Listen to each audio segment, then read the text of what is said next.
Hola a todos, soy el narrador y mi objetivo es que no duerman esta noche. Sé que usan este video para conciliar el sueño, pero antes de eso, denle me gusta y suscríbanse al canal. Además, de dónde son y a qué hora lo ven. Ahora pónganse cómodos y relájense. El taller del sótano olía a un barniz y madera podrida, una combinación tan familiar como mi propio sudor. Allí abajo, rodeado de antigüedades rotas, esperando ser restauradas, casi podía olvidar que existía el mundo de arriba. Casi. Pero hoy algo se sintió distinto. Las sombras parecían más profundas. Aferrándose a los rincones con una persistencia antinatural y las luces fluorescentes parpadeaban con un ritmo irregular que me hacía doler los dientes. Llevaba 12 años al frente de Morrison's Restoration, escondido bajo mi casa de piedra rojiza en la calle 74 Este. Los clientes me traían sus tesoros, relojes de pie con el corazón apagado, sillas que habían olvidado cómo sostener su peso, espejos que reflejaban más de la cuenta, los arreglaba todos, los rescataba del abismo. Pero lo que llegó aquella mañana de martes de octubre era diferente. Los repartidores habían tenido dificultades para cargarlo, maldiciendo entre dientes mientras bajaban la caja de madera por mis estrechas escaleras. Se marcharon rápidamente, impidiendo el contacto visual, con las manos temblorosas al cobrar. Debía haber prestado atención a su miedo. El albarán decía simplemente maniquí femenino de la década de 1920. Origen desconocido, sin remitente, sin información del cliente, solo un cheque de caja por 5,000 pesos sujeto con un clip al recibo de entrega. Pago por un trabajo de restauración que nunca aceptó realizar. El corazón me latía con fuerza en las costillas mientras abría la caja. La madera era vieja, teñida de un tono oscuro por el paso del tiempo y algo más, que preferían no identificarse. Dentro, envuelto en una tela amarillenta que se sentía incómodamente cálida al tacto, yacía el maniquí. Era hermoso, como suelen ser las antigüedades, perfecto en su imperfección. Su rostro de yeso mostraba las sutiles grietas del tiempo, finas líneas que le daban profundidad y carácter a su expresión. Su cabello humano real del color de las hojas de otoño, había sido peinado con ondas al agua que aún conservaban su forma después de décadas. El vestido era de seda de la época, de un color burdeos intenso con bordados de cuentas que captaban la luz del techo y la reflejaban en fragmentos. Pero fue su pose lo que me dejó sin aliento. Se quedó de pie con una mano en la garganta, los dedos bien abiertos y la boca entreabierta. Sus ojos de cristal, me dije. Solo cristal. Parecía seguir mis movimientos alrededor de la caja. Su expresión era de advertencia, quizás de terror. La coloqué en la esquina frente a mi banco de trabajo sobre la pequeña plataforma de madera que usaba para las piezas más grandes. La tarde transcurrió con normalidad. Trabajé en un escritorio victoriano absorto en el ritmo familiar del lijado y el barnizado. Pero al cerrar con llave aquella noche, me sorprendí mirando hacia ella una y otra vez, atraído por un magnetismo inexplicable. Estaba de pie, de espaldas a la pared, con las manos en alto, aún aferradas a la nada. A la mañana siguiente, el café se me enfrió entre las manos temblorosas. Se había movido, no de forma drástica. Nada tan obvio como un cambio de posición completo, pero había girado la cabeza. En lugar de mirar a la pared, ahora miraba directamente a mi banco de trabajo. Su mano había caído a su lado y su boca se había cerrado en lo que podría haber sido una leve sonrisa. Dejé la taza con exagerado cuidado y mi pulso se aceleró hasta convertirse en un latido entrecortado. Las explicaciones lógicas me inundaron la mente asentándose, cambios de temperatura, mi propia memoria falible. El yeso viejo se movía a veces por la dilatación térmica. Trabajaba demasiadas horas y no dormía lo suficiente, pero sus ojos de cristal parecían seguirme mientras me movía por el taller. Revisé las grabaciones de seguridad en mi teléfono, desplazándome por 8 horas de imágenes granuladas en blanco y negro. La cámara apuntaba a mi banco de trabajo, captando solo su perfil, pero podía verla con claridad. A las 2:47 de la madrugada, simplemente giró la cabeza. Sin movimientos mecánicos bruscos, sin un cambio repentino. Giró con la fluidez y gracia de una mujer viva que se acomoda. Me temblaban tanto las manos que casi se me cae el teléfono. Esa tarde llegó mi primera clienta de la semana, la señora Henderson, una anciana que coleccionaba cristalería de la época de la Gran Depresión. Quería que reparara una fuente que había pertenecido a su abuela. Mientras explicaba la historia de la pieza, gesticulando con sus manos artísticas, me sorprendí mirando repetidamente al maniquí. El maniquí estaba en una nueva pose con ambas manos presionadas contra el pecho, la cabeza inclinada hacia atrás y los ojos cerrados como en oración o éxtasis. La señora Henderson siguió mi mirada e inspiró profundamente. Preguntó si la pieza estaba a la venta. Mencionó algo sobre su asombroso parecido con su hermana antes de cambiar rápidamente de tema. Al irse, caminó más rápido de lo que jamás la había visto moverse, casi tropezando al subir las escaleras en su prisa. 2 horas después, llamó la señora Henderson. Acababa de recibir noticias de que su hermana, con quien tenía una relación concertada y que vivía al otro lado del país, había sufrido un infarto.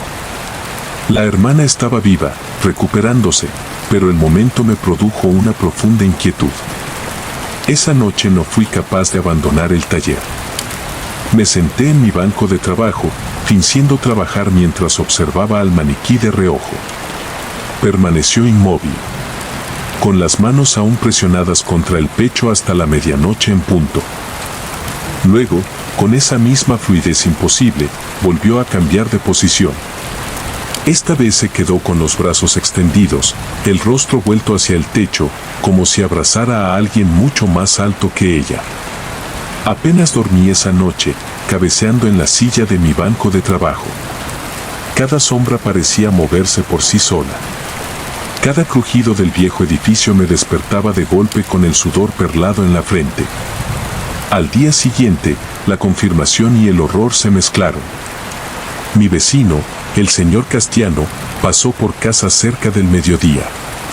Parecía inusualmente animado, hablando rápidamente de la visita sorpresa de su hijo desde California.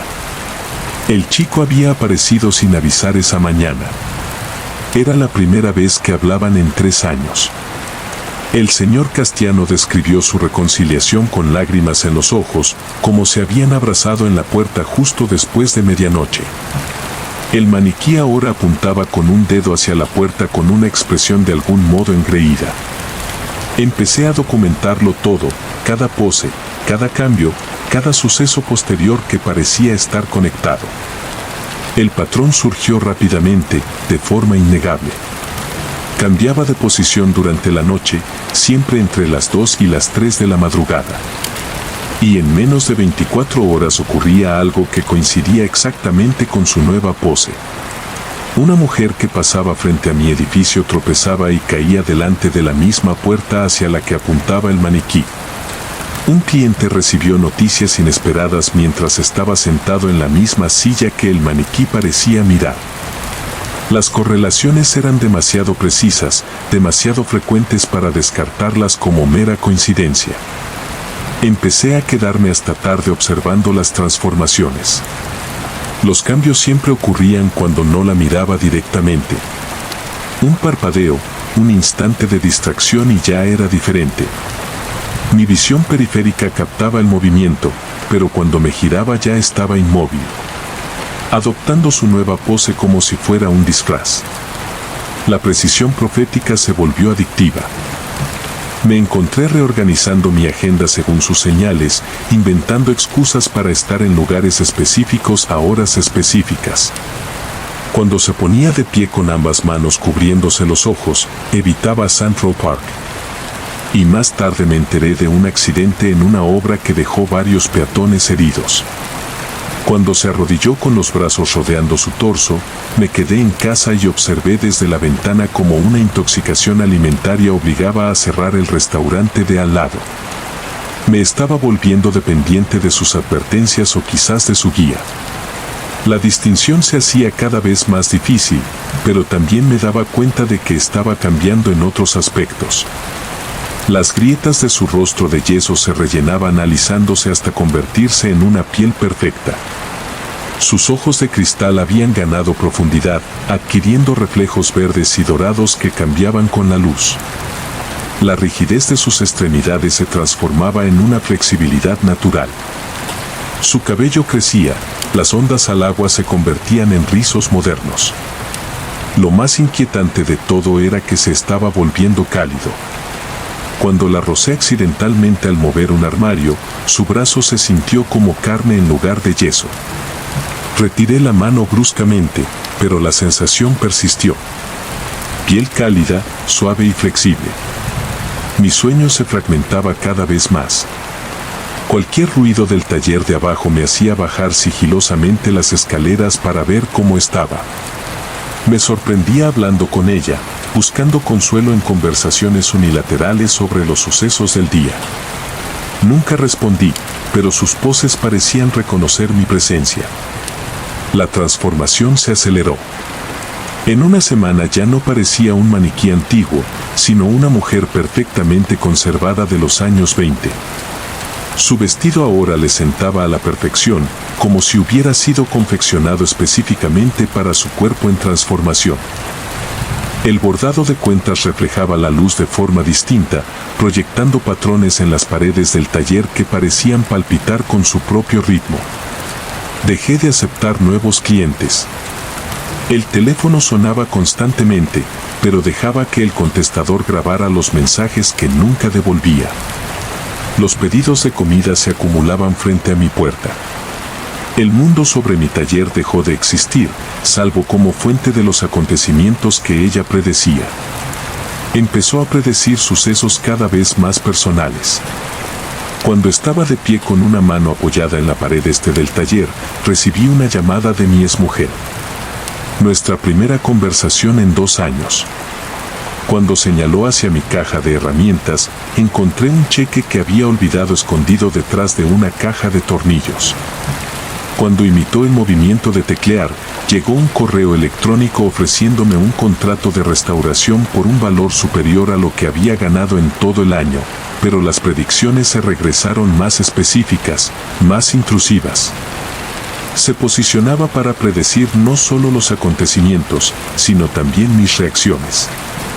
Si se ponía de pie con las manos entrelazadas a la espalda, significaba que recibiría malas noticias y optaría por no compartirlas con nadie. Si se tapaba los oídos, significaba que oiría algo que no debía y fingiría no haber oído nada. Predecía mis decisiones antes de que las tomara, mis emociones antes de que las sintiera. La frontera entre profecía y control se desvanecerá. La noche en que todo cambió. Desperté y la encontré de pie junto a mi silla. No la había oído moverse. No había presentado su presencia. Simplemente apareció allí lo suficientemente cerca como para que pudiera sentir el calor que emanaba de su cuerpo. Su rostro, ahora completamente humano, mostraba una expresión de profunda tristeza. Extendió la mano hacia mí con gestos inconfundiblemente vivos. Sus dedos, ya no de yeso, sino de carne y hueso, se detuvieron justo antes de tocar mi mejilla. Sus labios se entreabrieron y oí algo que podría haber sido mi nombre susurrado con una voz como la brisa otoñal. Retrocedí a trompicones, tirando mi taza de café y haciendo que las herramientas cayeran al suelo con un estrépito. Ella no me siguió, pero sus ojos siguieron mis movimientos con una perspicacia inconfundible. ¿Qué quieres?, alcancé a preguntar con la voz quebrada. Sonrió. La primera expresión que vi que no era una pose y volvió a su plataforma. Con una lentitud deliberada. Se acomodó en una nueva posición. Brazos cruzados sobre el pecho, cabeza gacha, ojos cerrados, la postura del descanso, la muerte o la rendición. Comprendí con absoluta claridad que me estaba mostrando mi futuro. Mañana sería exactamente igual que ella ahora. La adicción a sus predicciones se había convertido en una jaula y yo era quien tenía la llave. La revelación rompió algo en mi interior. Las semanas de aislamiento, viviendo según su silenciosa guía, me había transformado en algo tan artificial como ella lo había sido. Mientras ella ganaba humanidad, yo la había ido perdiendo poco a poco hasta que solo quedó la cáscara vacía de la rutina. Cogí un martillo de mi banco de trabajo, pero me temblaban las manos con tanta violencia que no pude usar. Me observaré con esos ojos cada vez más humanos y no vi maldad, sino lástima. Ella nunca había sido la depredadora. Yo me había convertido en la presa. En lugar de destruirla, hice algo aún peor. Me dirigí a mi sistema de seguridad y borré todas las grabaciones. Borré mi documentación. Destruí mis notas sobre sus predicciones. Me obligué a apartar la mirada mientras cambiaba de pose, ignorando el movimiento periférico que se había convertido en mi obsesión. Al amanecer llamé a la señora Henderson. Le dije que el maniquí se regalaba, que al final había decidido no restaurarlo. Llegó en menos de una hora con los ojos brillantes de un entusiasmo que me revolvió el estómago. Mientras los transportistas de la señora Henderson subían la caja por las escaleras, alcancé a ver por última vez el rostro del maniquí a través de las tablas de madera. Ahora parecía completamente humana, hermosa y terrible en su perfección. Sus ojos se encontraron con los míos a través de las rendijas de la madera y sus labios se movieron en lo que podrían haber sido palabras de gratitud o de amenaza. El taller se siente vacío ahora, hueco de una manera que nada tiene que ver con el maniquí desaparecido. Vuelto a mi rutina habitual, aceptar clientes, terminar proyectos, vivir el presente en lugar de un futuro incierto, pero a veces entrada la noche me encuentro adoptando posturas específicas sin pensarlo. Brazos cruzados, cabeza gacha, ojos cerrados y en esos momentos casi puedo ver el mañana extendiéndose ante mí como un mapa, esperando a que alguien más recorra sus caminos inexorables. No sé qué piensa hacer la señora Henderson con él. No quiero saberlo, pero a veces paso en coche frente a su casa y veo sombras moviéndose tras las cortinas en patrones que parecen demasiado intencionados, demasiado precisos. El maniquí encontró lo que buscaba, un recipiente dispuesto para la transformación. Escapé, pero el recuerdo de en que casi me convertí persiste como una cicatriz. En momentos de tranquilidad aún siento la fuerza de la certeza, la adictiva comodidad de saber qué viene después. He aprendido a resistirla, pero la tentación nunca desaparece del todo. Y a veces, con la visión periférica, vislumbro plantea que aún no han ocurrido. Los botones de latón del panel del ascensor brillaban como ojos sin vida bajo la luz fluorescente parpadeante. Y supe que algo andaba principalmente mal en ese lugar en el momento en que pulsé los 3 y sentí el suelo bajo mis pies estremecerse con un temblor antinatural, que pareció penetrarme hasta los huesos. El anuncio del apartamento era demasiado bueno para ser verdad. Un espacioso apartamento de una habitación en un edificio histórico del centro por la mitad del precio de mercado. La casera, la señora Chen, había sido evasiva sobre el inquilino anterior, murmurando algo sobre una partida arrepentida y obligaciones familiares. Le temblaban ligeramente las manos al entregarme las llaves y evitó mirarme a los ojos cuando le preguntó por la historia del edificio. Debería haber prestado atención a estas señales de advertencia, pero la desesperación tiene la costumbre de cegarnos ante las señales de alarma más evidentes. El edificio Meridian tenía 12 plantas, construido en 1928 con toda la grandeza arquitectónica de la época. Detalles art deco adornaban el salón y los accesorios de la tona originales se habían conservado meticulosamente. Mi apartamento estaba en el tercer piso, el 3B, un apartamento de esquina con grandes ventanales que daban a la calle bulliciosa. Durante la primera semana, todo parecía perfectamente normal. El ascensor era de esos modelos antiguos con puerta plegable y paneles de madera pulida. Se movía lentamente con crujidos y clics mecánicos que delataban décadas de servicio. El panel de botones mostraba los pisos del 1 al 12 ordenados en 2 columnas. Lo pulsaba varias veces al día sin problema, presionando el 3 y llegando justo donde esperaba. Entonces llegó la noche en que todo cambió. Llevaba viviendo allí exactamente 10 días cuando regresaba tarde del trabajo, agotado y con comida tailandesa para llevar. El vestíbulo estaba tenuemente iluminado por una sola luz que funcionaba. Los demás, al parecer, se habían fundido durante el día.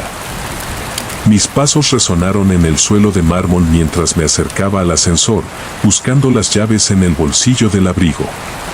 El ascensor llegó con su habitual traqueteo mecánico. Entré, pulsé el 3 y sentí esa extraña persiana que más tarde llegaría a temer. En lugar del ascenso habitual, el ascensor pareció detenerse, suspendido en un limbo entre pisos. Las luces parpadearon 1, 2 veces y luego se estabilizaron en un resplandor amarillo enfermizo que hacía que mi piel pareciera cadavérica bajo el reflejo del latón. Cuando se abrieron las puertas, no estaba en el tercer piso. El pasillo ante mí se extendía interminablemente, flanqueado por puertas que antes no estaban allí. La alfombra era de un color burdeos intenso, tan oscuro que parecía negra bajo la escasa iluminación. Un papel pintado ornamentado cubría las paredes, un patrón de enredaderas y espinas que parecía retorcerse al mirarlo de reojo. El aire tenía un sabor metálico, como a monedas de cobre disueltas en agua estancada. El corazón me empezó a latir con fuerza al salir del ascensor. El envase de comida tailandesa se me resbaló de los dedos entumecidos, salpicando la impoluta alfombra. Después de mí, las puertas del ascensor se cerraron con una precisión que me provocó un nudo en el estómago. Pulsé el botón de llamada repetidamente, pero no pasó nada. El panel de latón permanece frío e inerte bajo mis dedos cada vez más frenéticos. El sudor me perlaba la frente a pesar del frío del pasillo y podía oír mi propia respiración áspera e irregular en el silencio opresivo. Había 7 puertas a lo largo del pasillo, cada una con una placa de latón, pero los nombres no eran de inquilinos. En cambio, llevaban palabras sueltas que me secaron la boca: vergüenza, culpa, traición, cobardía, mentiras, debilidad, fracaso. La puerta marcada como vergüenza estaba ligeramente erguida. Contra todo instinto que me gritaba que buscara otra salida, me sentí atraído hacia ella. La rendija era lo suficientemente ancha como para ver a través de ella y lo que vi al otro lado me hizo flaquear las rodillas. Era mi habitación de la infancia, exactamente igual que cuando tenía 15 años. El mismo papel pintado azul, el mismo escritorio donde hacía los deberes, la misma cama con sus ridículas sábanas de superhéroes que le había suplicado a mi madre que cambiara. Pero esto no era una simple recreación. A través de la rendija pude verme a mí mismo a los 15 años acurrucado en un rincón mientras la voz de mi padre resonaba desde abajo.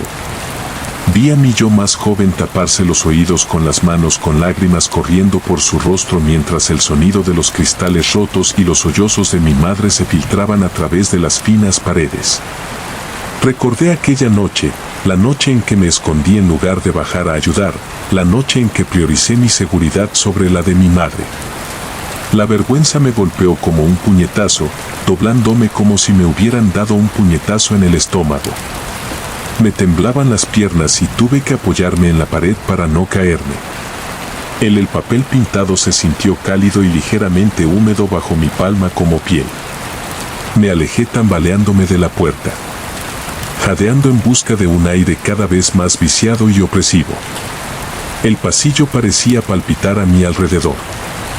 Las paredes respiraban con un ritmo que no coincidía con los latidos frenéticos de mi corazón. Intenté convencerme de que era una alucinación, una especie de crisis nerviosa, pero los detalles sensoriales eran demasiado vívidos, demasiado precisos. La puerta marcada por la culpa me llamó a continuación. Esta vez vi mi habitación de la residencia universitaria y el portátil de mi compañero Jack abierto sobre su escritorio. A través de la rendija vi 1.020.000 años copiando la tarea de informática de Jack, cambiando apenas las palabras necesarias para no ser descubiertas. Jack había confiado en mí, me había ayudado con tareas incontables. Y yo le había pagado esa confianza robándole su trabajo cuando me daba pereza hacer el mío. Nunca lo supo, pero la culpa me carcomió durante años. Me temblaban las manos mientras me alejaba de la puerta. El pasillo parecía más pequeño ahora, las paredes más estrechas. El diseño del papel pintado había cambiado por completo. Las espinas eran más largas, más afiladas y parecían apuntar hacia mí con una intención deliberada. La traición me mostró el apartamento de Sara la noche que me acosté con su mejor amiga mientras ella visitaba a su abuela enferma. Me vi a mí mismo forcejeando con el sujetador de Rachel mientras Sara me enviaba mensajes cariñosos que nunca respondí. La traición puso fin a nuestra relación cuando Sara inevitablemente descubrió la verdad y nunca más me volvió a dirigir la palabra. Cada puerta era una herida que se reabría, un recuerdo cuidadosamente enterrado, arrastrado a la luz enfermiza de este pasillo imposible. Sentía el pecho oprimido, como si bandas invisibles me apretaran los pulmones. Un sudor frío me empapaba la camisa y la vista se me nublaba por los bordes. La cobardía me reveló la sala de conferencias donde permanecí en silencio mientras mi colega Márquez era despedido injustamente por un error mío. Dejé que cargara con la culpa en lugar de confesar mi equivocación, preservando mi puesto y destruyendo su carrera. Las mentiras me vieron la habitación del hospital donde mi abuela agonizaba, preguntándome si estaba orgullosa de mi vida y respondiendo que todo era maravilloso cuando en realidad me ahogaba en deudas y depresión. La debilidad me mostró el gimnasio donde vi como 3 chicos mayores golpearon a Tommy Morrison sin intervenir por miedo a que me atacaran a mí también. Cuando llegué al punto del fracaso, mis piernas apenas me sostenían. Sollozaba desconsoladamente. Grandes jadeos resonaban en las paredes. Esta última puerta me recordó el funeral de mi padre, donde por cobardía no pronuncié el elogio fúnebre que había prometido, dejando que mi madre, sumida en el dolor, hablara en mi lugar mientras yo permanecía mudo en el primer banco, paralizado por mi propia incapacidad. El pasillo empezó a dar vueltas a mi alrededor. Las paredes se inclinaban en ángulos imposibles y la alfombra bajo mis pies se sentía suave y blanda como caminar sobre carne. Podía oír susurros, voces que podrían haber sido mi propia conciencia o algo mucho peor, catalogando cada fallo moral, cada momento de debilidad, cada decisión que me había tomado a convertirme en alguien irreconocible. Comprendí entonces que era este lugar, no solo un fenómeno sobrenatural, sino un ajuste de cuentas. El edificio mismo me juzgaba, obligándome a afrontar el peso acumulado de mis concesiones morales. Los apartamentos no eran simples viviendas. Se alimentaban de la culpa, de la vergüenza, de los rincones oscuros de la conciencia humana. Ahora entendía el temblor de las manos de la señora Chen. Ella sabía lo que este lugar les hacía a las personas. El inquilino anterior no se había marchado por obligaciones familiares. Había huido justo cuando yo necesitaba huir. Pero al volverme hacia donde debería haber estado el ascensor, solo encontré una pared sólida. El botón de llamada del atonapido. El pasillo se extendía interminablemente en ambas direcciones, flanqueado por cientos de puertas, cada una representando un momento de fracaso moral. Me había convencido de que no importaba. Mi respiración se volvió superficial y rápida. Las paredes me apretaban y podía sentir el hambre del edificio, su necesidad de alimentarse de culpa y autodesprecio. Quería que me quedara, que me convirtiera en otra fuente de alimento basada en la vergüenza, atrapada para siempre en este corredor de arrepentimiento. Pero en algún lugar de mi pánico encontré una chispa de rebeldía. Sí, había tomado decisiones terribles. Sí, había herido a gente y no había estado a la altura de mis propias expectativas, pero seguía aquí, seguía respirando, seguía siendo capaz de cambiar. El edificio se alimentaba de la vergüenza. Pero, ¿Qué pasaría si me negara a sentir vergüenza? Me obligué a enderezarme a pesar del temblor en mis piernas, una a una. Me acerqué a cada puerta de nuevo, pero esta vez no me escondí de lo que vi. Reconocí cada fallo sin inmutarme. Acepté la responsabilidad sin ahogarme en el autodesprecio. La vergüenza era real, pero no me definió.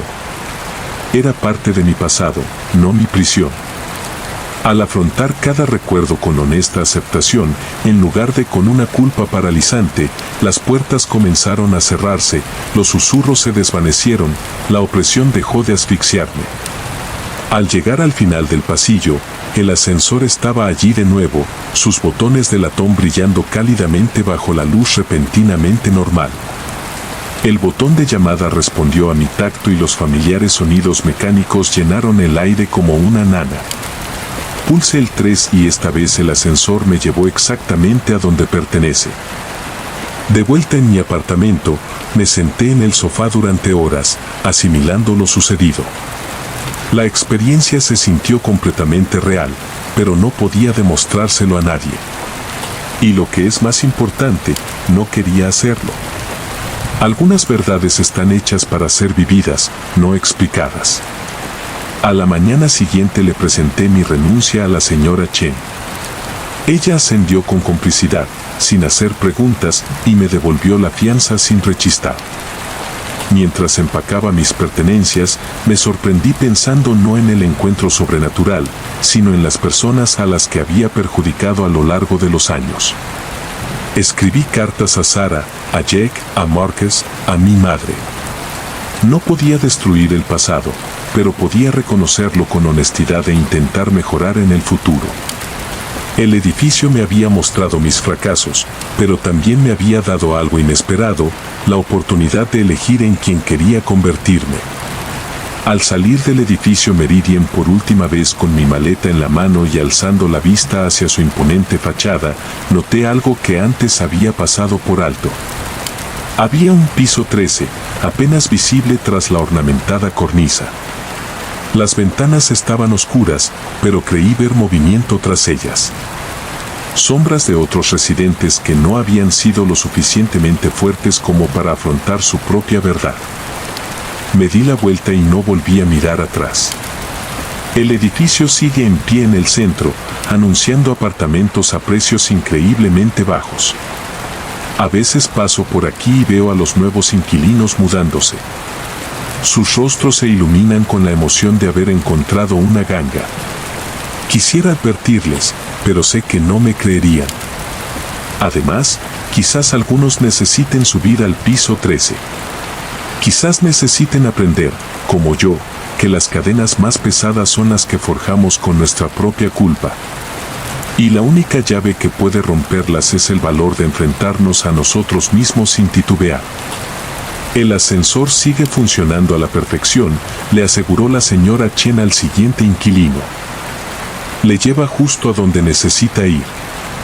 La fotografía debería haber estado vacía. Solo muros de piedra derruidos y cimientos erosionados bajo un cielo nublado. Pero allí, al fondo, cerca de lo que una vez fue el pozo del pueblo, se alzaba una figura con una capa oscura con capucha. No había visto a nadie cuando tomé la foto. Me temblaban las manos mientras revisaba la tarjeta de memoria de la cámara, comprobando las fotos anteriores de la visita de hoy. La misma figura apareció en 3 fotos más, siempre a distancia, siempre parcialmente oculta por sombras o ruinas. Cada vez parecía acercarse más a donde yo estaba. Llevo 5 años guiando visitas por el pueblo abandonado de Millbrook y creía conocer cada piedra, cada sombra, cada juego de luces que pudiera confundir la vista. Pero esto era diferente. Esto era algo que no debería existir. La primera vez que vi la figura fue hace 3 semanas. La señora Henderson de la Sociedad Histórica me había pedido que fotografiara las ruinas para su informe anual de conservación. Un trabajo de documentación rutinario, nada fuera de lo común. Pero cuando subí las imágenes esa noche, allí estaba en la esquina de una foto de los cimientos de la antigua iglesia, una forma oscura que parecía una persona. Me convencí de que era un juego de sombras, quizás una rama de árbol meciéndose con el viento. Las ruinas estaban llenas de ilusiones ópticas. Los muros de ruidos creaban zonas oscuras que podían engañar fácilmente a la vista. Ya había visto turistas sobresaltarse al ver sus propias sombras, pero la figura apareció de nuevo la semana siguiente, esta vez durante una visita guiada con una familia de Connecticut. Les estaba explicando cómo el pueblo había sido abandonado en 1847 después de que una serie de incidentes inexplicables ahuyentaran a los residentes, cuando instintivamente tomé algunas fotos del grupo que estaba cerca de las ruinas de la antigua escuela. Al revisar las imágenes más tarde, encontré la figura encapuchada al fondo de 2 fotos. Más cerca que antes, mucho más cerca. La familia no había mencionado haber visto a nadie más. Cuando les pregunté casualmente si habían visto a otros visitantes, me aseguraron que habíamos estado completamente solos. El padre incluso comentó lo aislado y tranquilo que se sentía el lugar. Se me secó la garganta mientras miraba las fotografías en la pantalla de mi portátil. La figura era lo suficientemente nítida ahora como para distinguir detalles. La forma en que la capucha caía sobre lo que debería haber sido un rostro, creando una sombra impenetrable, la quietud de su postura, como si hubiera estado allí de pie durante horas. La forma en que parecía observe constantemente. Después de eso me costó conciliar el sueño. Me encontré despierto pensando en esas fotos, intentando racionalizar lo que había visto. Durante el día comenzó a llegar a las ruinas antes de lo necesario, recorriendo el perímetro, buscando alguna explicación. Quizás alguien estaba gastando una broma elaborada. Quizás una persona sin hogar se había refugiado entre las ruinas y se escondía cuando llegaban los turistas, pero cuanto más investigaba, más inquieto me sentía. Las ruinas de Millbrook se alzaban en la cima de una colina accesible solo por un estrecho camino de tierra que podía ver desde cualquier punto del pueblo. Nadie podía acercarse sin que yo lo notara. No había estructuras lo suficientemente grandes como para esconderse, ni zonas subterráneas donde alguien pudiera refugiarse. El muro más largo que aún se mantenía en pie alcanza apenas.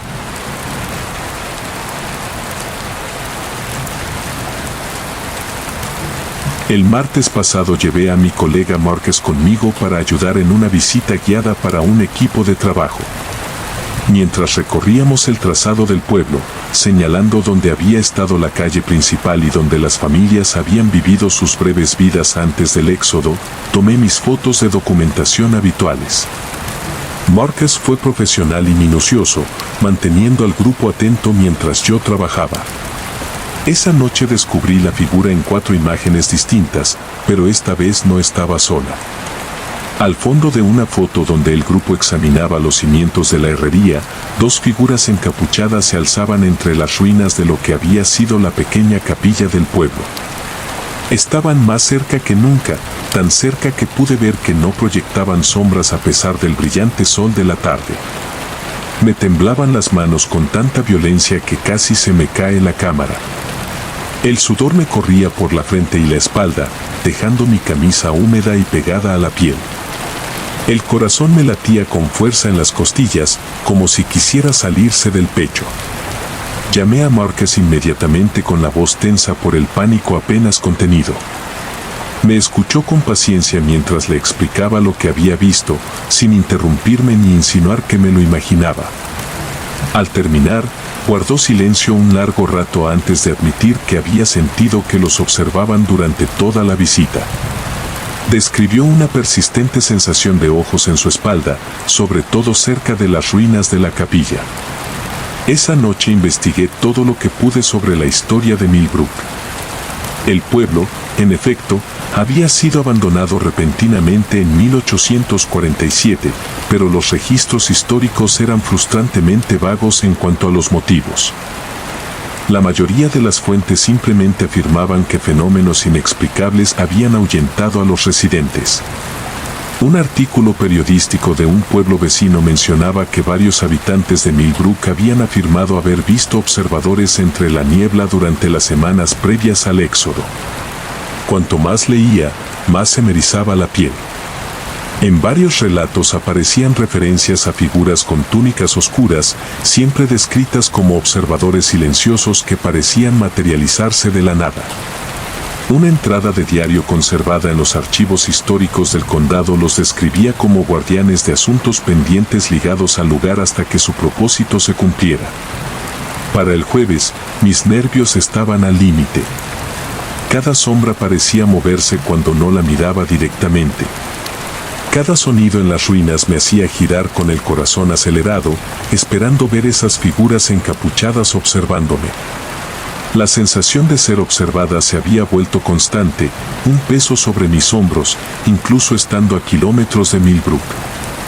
La excursión del viernes se canceló por la lluvia, pero aún así me encontré conduciendo hacia las ruinas. Necesitaba entender qué estaba pasando.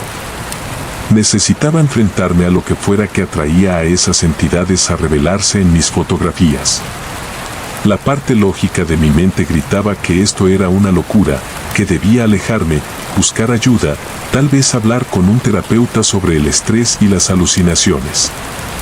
Pero otra parte de mí, un instinto más profundo y primitivo, susurraba que no huir no solucionaría nada. Fuera lo que fuese que quisieran, esas figuras estaban centradas en mí. Aparecían en mis fotos. Parecían acercarse cada vez que las visitaban. Ignorarlas no las haría desaparecer. Bajo la llovizna, entre las piedras rotas, tomé una decisión que me habría parecido imposible apenas unas semanas antes. Pasaría la noche en Millbrook. Esperaría a que se mostraran cara a cara sin la barrera de una cámara entre nosotros. El día transcurrió lentamente mientras me preparaba. Le dije a Marcus que me tomaba un día libre sin darle detalles de mis aviones. Reuní provisiones, una linterna potente, baterías de repuesto, ropa de abrigo, agua y mi cámara con varias tarjetas de memoria. También llevé una grabadora pensando que si algo me sucedía, al menos habría evidencia de lo ocurrido. Al acercarse el atardecer, mi pulso se aceleró y mis palmas se empaparon de sudor. Cada pensamiento racional me instaba a regresar, a conducir a casa y fingir que nada de esto había pasado. Pero la necesidad imperiosa de comprender, de finalmente enfrentar el misterio que había estado consumiendo mis pensamientos, resultó ser más fuerte que mi miedo. Aparqué al pie de la colina y subí por el camino de tierra mientras caía el crepúsculo. Las ruinas familiares lucían distintas bajo la luz crepuscular, más ominosas, cargadas de una energía que nunca antes había percibido. Las sombras parecían más profundas. La oscuridad se extendía por rincones donde no debería existir. Instalé mi campamento improvisado cerca del centro del pueblo, donde antaño se encontraba la encrucijada principal. Desde allí podía ver la mayor parte de las ruinas, incluyendo la capilla y el pozo donde la figura había aparecido por primera vez. Mi respiración se volvía entrecortada y agitada mientras preparaba mi equipo y me disponía a esperar. La temperatura descendió rápidamente tras la puesta de sol. Me puse la chaqueta y el gorro, pero el frío parecía calarme hasta los huesos. No era un frío natural, era algo que penetraba más profundamente, entumeciéndome desde dentro. El silencio era absoluto, salvo por mi respiración agitada y el ocasional susurro lejano del viento entre los árboles desnudos que rodeaban la cima de la colina. Alrededor de la medianoche comencé a oír pasos. Eran suaves, apenas audibles, como si alguien caminara con cuidado entre las hojas caídas. Pero no había hojas en las ruinas, solo tierra desnuda y piedras dispersas. El sonido parecía venir de distintas direcciones, primero de la capilla, luego de cerca de la antigua escuela y después de algún lugar detrás de mí. El corazón me latía tan rápido que me mareé. Agarré la linterna con las manos sudorosas, pero no la encendí, temerosa de lo que pudiera ver. Los pasos continuaban dando vueltas a mi alrededor, a veces más cerca. A veces más lejos, pero siempre presente. Entonces oí una respiración que no era la mía, era lenta y pausada. El sonido de alguien muy cerca observándome. Podía sentir un calor corporal ajeno. Percibía una presencia justo fuera del alcance de mi vista. Se me erizó el vello de los brazos y la nuca a pesar de la gruesa chaqueta que llevaba. ¿Quién anda ahí? Las palabras se me escaparon antes de poder detenerlas. La voz se me quebró por la tensión. La respiración se detuvo. Los pasos cesaron. Incluso el viento pareció apagarse, dejando un silencio absoluto que me oprimía los tímpanos como agua. Finalmente me obligué a encender la linterna. 3 figuras encapuchadas formaban un semicírculo a mi alrededor a unos 5 m de distancia. Estaban completamente inmóviles con las manos ocultas entre los pliegues de sus túnicas oscuras y los rostros perdidos en la sombra de sus capuchas. Podrían haber estado allí durante horas o haberse materializado segundos antes de que las iluminara. Mi cuerpo se puso en alerta máxima. La adrenalina inundó mi sistema haciendo que mis manos temblaran con tanta violencia que apenas podía sostener la linterna con firmeza. Se me secó la boca y mi respiración se volvió superficial y rápida. El sudor me corría por la cara a pesar del aire helado, pero no se movieron hacia mí, simplemente permanecieron allí, observándome con sus rostros invisibles, esperando algo que no comprendía. Pasaron los minutos. Mi corazón, que latía con fuerza y presa del pánico, fue disminuyendo gradualmente su ritmo. Las figuras permanecieron completamente quietas, pero comencé a percibir algo que emanaba de ellas. No hay maldad, sino una especie de urgencia desesperada. No me amenazaban, intentaban comunicarme algo. Me obligué a hablar de nuevo con la voz apenas un susurro. ¿Qué quieres? Una de las figuras alzó la mano y señalaron hacia las ruinas de la capilla. Entonces, con una gracia fluida que parecía desafiar las leyes de la física, las 3 comenzaron a caminar en esa dirección. Se movían en silencio, sus túnicas ondeando a pesar de la ausencia de viento. Todos mis instintos de supervivencia me gritaban que corriera, que huyera colina abajo y no volviera jamás. Pero la curiosidad y algo más profundo, la certeza de que este momento se había estado gestando durante semanas me impulsaron a seguirlas. Las ruinas de la capilla eran más extensas que las de los otros edificios, con partes de 3 muros aún en pie. Al acercarme con mi linterna, pude ver que las figuras se habían posicionado alrededor de lo que habría sido el altar. Estaban de espaldas a mí, frente a una sección del muro donde las piedras habían sido cuidadosamente dispuestas en un patrón que nunca antes había notado. Mi luz ilumina símbolos tallados en las piedras antiguas. No eran simples rasguños producidos por el clima y el paso del tiempo, sino marcas deliberadas que formaban una especie de texto. A medida que me acercaba estudiando las tallas, comencé a comprender. No eran simples símbolos al azar, eran nombres, docenas de nombres grabados por manos que trabajaron con ahínco en los últimos días antes del abandono del pueblo. Debajo de cada nombre, una fecha. Todos los finales de 1847, todos los últimos meses de la existencia de Millbrook y debajo de los nombres y las fechas grabadas en la piedra con evidente prisa y urgencia se leían las palabras: permanecemos para dar testimonio. Custodiamos su memoria. Esperamos su reconocimiento. Las figuras a mi alrededor comenzaron a desvanecerse como la niebla matutina tocada por la luz del sol. Pero antes de que desaparecieran por completo, lo comprendí. No eran espíritus malignos ni presagios de fatalidad.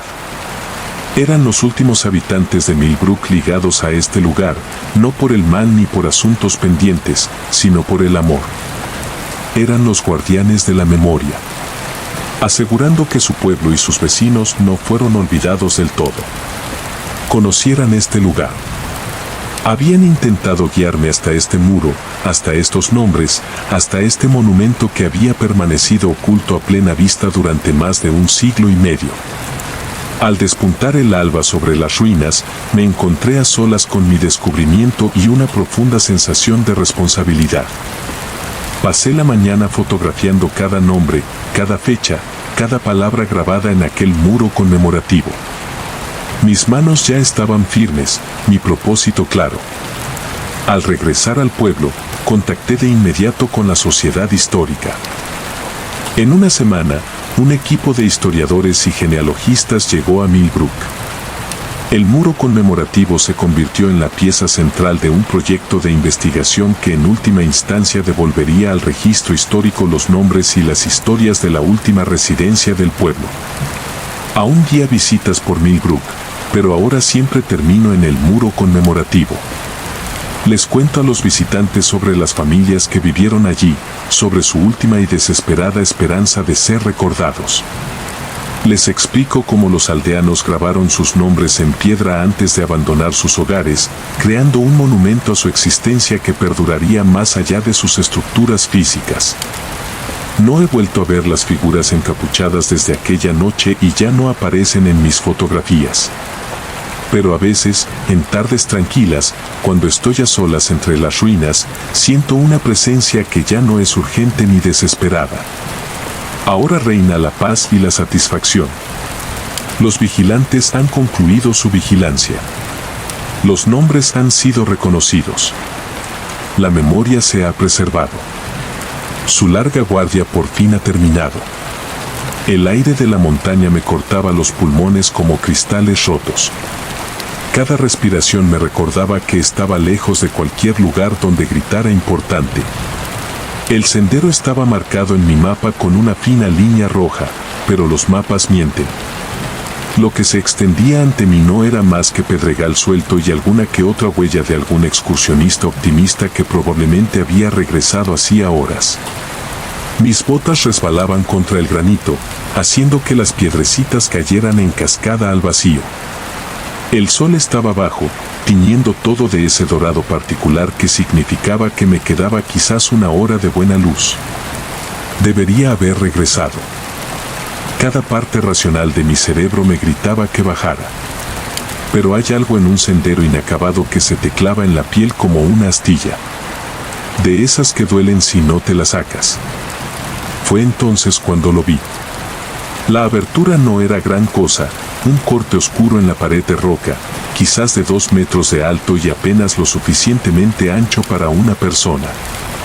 La mayoría de los excursionistas habrían pasado de largo confundiéndolo con una sombra o un juego de luces.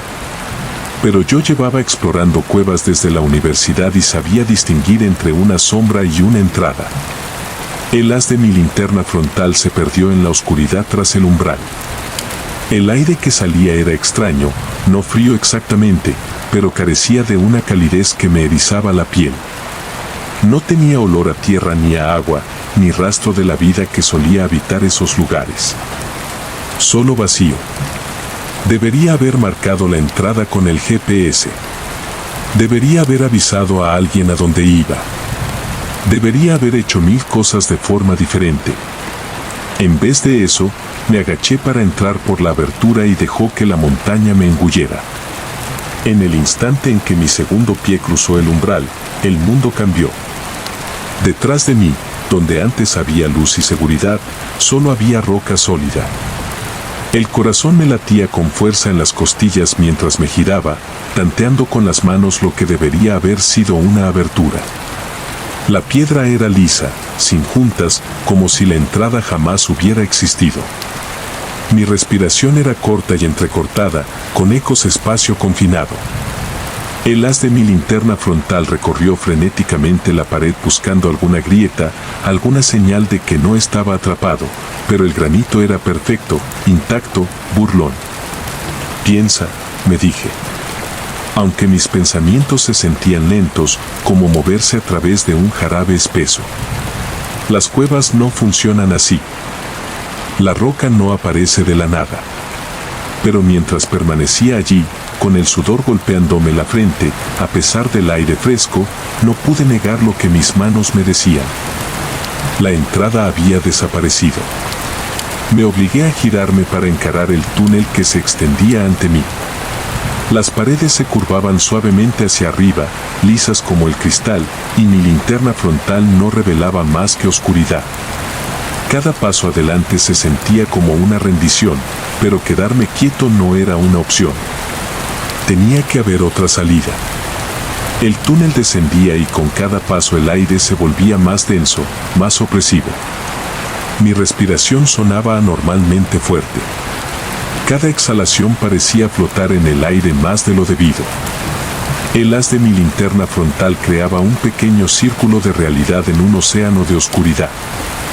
Más allá de ese círculo, cualquier cosa podía guardar. Fue entonces cuando empecé a notar los sonidos. Al principio pensé que era solo el eco de mis pasos, pero el ritmo era diferente. Donde antes mis botas resonaban con fuerza y precisión contra la piedra, estos eran más suaves, más pausados, como si algo seguía mi paso, manteniéndose justo fuera del alcance de mi luz. Me detuve, el sonido cesó. El pulso me retumbaba en los oídos mientras me esforzaba por escuchar. Solo oía mi respiración agitada y el leve goteo de agua a lo lejos. Cuando reanudé la marcha, los suaves pasos volvieron siempre al límite del oído. «Te lo estás imaginando», me dije. Pero mi mano ya buscaba la linterna de repuesto en mi mochila. Las cuevas juegan malas pasadas. Todo el mundo lo sabe. El túnel se abría a una cámara más grande y el haz de mi frontal luchaba por iluminar las paredes. El espacio parecía inmenso, aunque no podía ver cuán inmenso era. Mi luz resaltaba formaciones de calcita que se curvaban y retorcían como cascadas congeladas, cuyas superficies reflejaban el asas en extraños patrones. Y entonces vi la primera inscripción. Estaba tallada en una sección lisa de la pared con letras profundas y precisas. El estilo me resultaba desconocido, no del todo romano ni del todo rúnico, sino algo que parecía combinar elementos de ambos. Mi formación arqueológica se activó automáticamente, clasificando las formas e intentando situarlas en algún contexto histórico, pero al acercarme sentí un escalofrío. La inscripción no estaba en una lengua antigua, estaba en inglés y hablaba de mí. El niño ignora las advertencias de su madre sobre el arroyo detrás de la casa. El haz de mi linterna vaciló y mi mano empezó a temblar. Volvía a tener 7 años. Estaba de pie al borde de Willow Creek y la voz de mi madre me llamaba desde la ventana de la cocina. Me había dicho una docena de veces que no me acercara al agua después de las lluvias de primavera, pero me fascinaba la forma en que corría y se precipitaba sobre las rocas. Me había caído al agua clara y pasó 3 minutos aterradores siendo arrastrado por la corriente antes de lograr agarrarme a una rama que sobresalía. Nunca le conté a nadie lo cerca que estuve de ahogarme ese día. Imposible, susurré. Y la palabra resonó extrañamente en el vasto espacio. Esto es imposible. Pero mi luz ya estaba iluminando más inscripciones esparcidas por las paredes de la cámara como una biografía frenética escrita en piedra.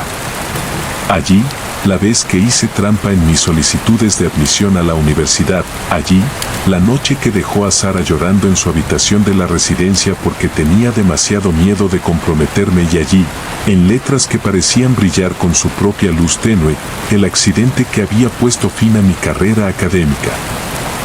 Cada inscripción estaba tallada con el mismo estilo preciso, como si la misma mano las hubiera trabajado durante años, décadas. La piedra alrededor de las letras era lisa y desgastada, sugiriendo una antigüedad que no se correspondía con el contenido. Algunas de las inscripciones estaban en lo alto de las paredes, a 6 metros más, en lugares a los que ningún ser humano podía llegar sin un equipo que yo no vi. Las piernas me fallaron y me encontré sentado pesadamente en el suelo de la cámara. El haz de mi linterna frontal se movía frenéticamente mientras intentaba asimilar lo que veía. Cada momento vergonzoso, cada fracaso personal, cada secreto que había enterrado tan profundamente que apenas lo recordaba. Todo estaba allí grabado en la roca viva con la permanencia del tiempo geológico. Los suaves pasos se acercaban. Me puse de pie de un salto girando con la luz, pero el haz no reveló nada, salvo más inscripciones. Ahora cubrirían todas las superficies, como si se multiplicaran ante mis ojos. Las letras parecían moverse y retorcerse en mi visión periférica, reorganizándose en nuevos ajustes, nuevos secretos, nuevas vergüenzas. Le dice a su esposa que trabaja hasta tarde, pero conduce hasta el mirador para sentarse solo en su coche. Cuenta las pastillas del frasco, pero siempre lo devuelve al botiquín. Sueña con desaparecer por completo, de forma que a nadie se le ocurre buscarlo. El aire en la cámara se había vuelto denso como una sopa. Cada respiración era una lucha. El corazón me latía tan rápido que lo sentía en la garganta y un sudor frío me recorrió todo el cuerpo. Las inscripciones se movían. Estaba seguro. Letras que fluían como líquido sobre la piedra, formando nuevas palabras, nuevas acusaciones. Y entonces oí la voz. No me hablaba directamente, sino que narraba describiendo mis acciones mientras las realizaba. Era mi voz, pero distante, un eco de un lugar profundo que no reconocía. Se da cuenta de que las inscripciones no solo tratan de su pasado, dijo la voz con un tono plano e inexpresivo. Tratan de su futuro. Cada decisión que tomará, cada momento de cobardía, cada pequeña traición ya está grabada aquí esperando. Me giré intentando localizar la voz, pero parecía venir de todas partes y de ninguna. Las inscripciones brillaban con más intensidad, pulsando al ritmo de mi corazón. Y en esa luz pulsante vi cómo se formaban nuevas palabras, letras que se grababan en la piedra ante mis ojos. Ahora intentará huir. Buscará una salida que no existe. Incluso mientras las palabras aparecían, mi cuerpo ya se movía, impulsado por un pánico que anulaba el pensamiento racional. Tropecé por la cámara, mi luz recorriendo paredes que parecían extenderse más altas y más lejos que antes. Cada superficie estaba cubierta de inscripciones, capas y capas de texto que contaban la historia de una vida que aún no había vivido. Hallará la segunda cámara. Comprenderá que la cueva lo ha estado esperando específicamente. El túnel que encontré era más estrecho que el primero, obligándome a encorvarme. Al avanzar, las paredes me apretaban a ambos lados y podía sentir el peso de la montaña sobre mí como una presencia física. Mi respiración se había vuelto entrecortada, desesperada y cada exhalación parecía empañar el aire frente a mí a pesar de la temperatura. La segunda cámara era más pequeña, pero estaba aún más densamente cubierta de texto. Aquí las inscripciones eran diferentes, de alguna manera más antiguas, aunque aún describían mi vida con una precisión inquietante. Me hablaron de decisiones que aún no había tomado, de conversaciones que no había tenido, de errores que aparentemente estaba destinado a repetir. Encontró el diario de su padre en el sótano. 3 meses después del funeral. Leyó sobre los sueños que tenía su padre, sobre una cueva que conoció su nombre. Mis piernas casi volvieron a fallarme. Mi padre había muerto hacía 6 meses y no había sido capaz de reunir el valor para revisar sus cosas. Su casa permanecía vacía, esperando a que encontrara el coraje para enfrentarme a sus pertenencias. Pero según la pared encontraría ese coraje y encontraría algo para lo que no estaba preparado. El diario mencionará este lugar. Tendrás un mapa. Me temblaban tanto las manos que apenas podía sostener la linterna con firmeza. La voz continuó su narración, describiendo mi creciente comprensión de lo que era este lugar. Un dispositivo de grabación, tal vez una trampa, una prueba. Las palabras se esculpían a medida que la voz las pronunciaba. La piedra, de alguna manera suave y maleable, donde se formaban las letras, se volvía dura y permanente una vez completas. Comenzó a comprender que irse no se trataba de encontrar una salida, sino de aceptar lo que era. Las paredes de la cámara parecían cerrarse sobre él, aunque mi mente racional sabía que era imposible. Las inscripciones fluían ahora, palabras que corrían por las superficies como agua, reorganizándose en nuevos patrones, nuevas revelaciones. Podía ver toda mi vida plasmada en piedra, pasado, presente y futuro. Todo fijo igualmente e inmutable. Pero entonces, en una sección de la pared, que momentos antes estaba en blanco, comenzó a formar nuevas palabras. Eran diferentes a los demás.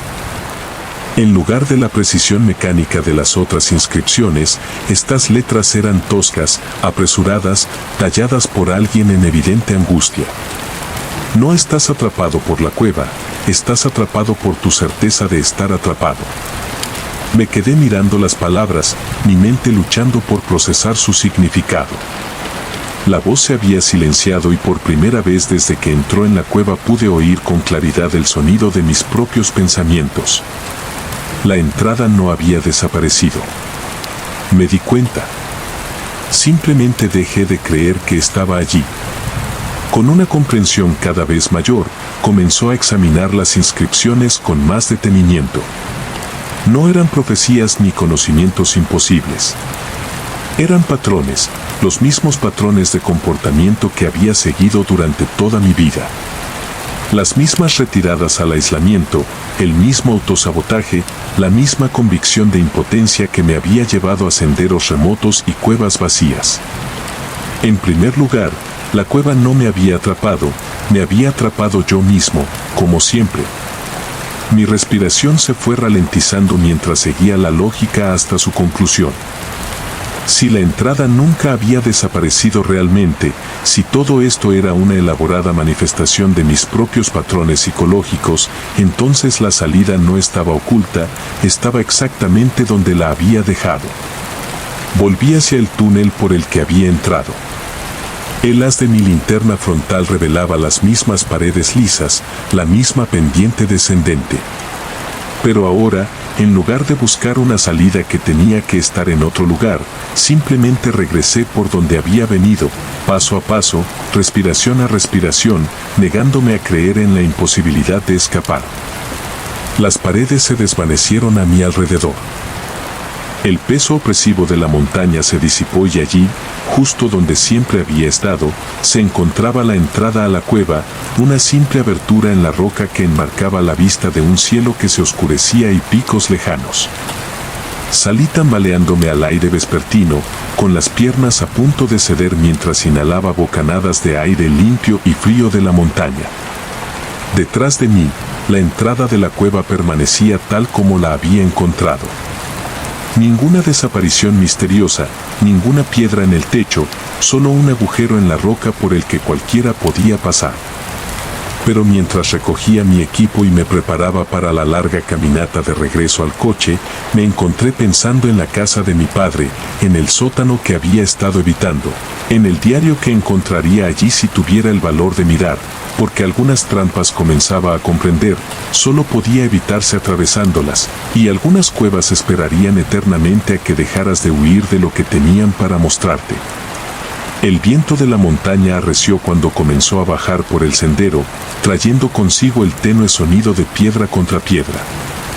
Detrás de mí, en las profundidades de la cueva, ya se estaban formando nuevas inscripciones, esperando al próximo visitante, a la próxima persona que necesitará aprender la diferencia entre estar perdido y elegir.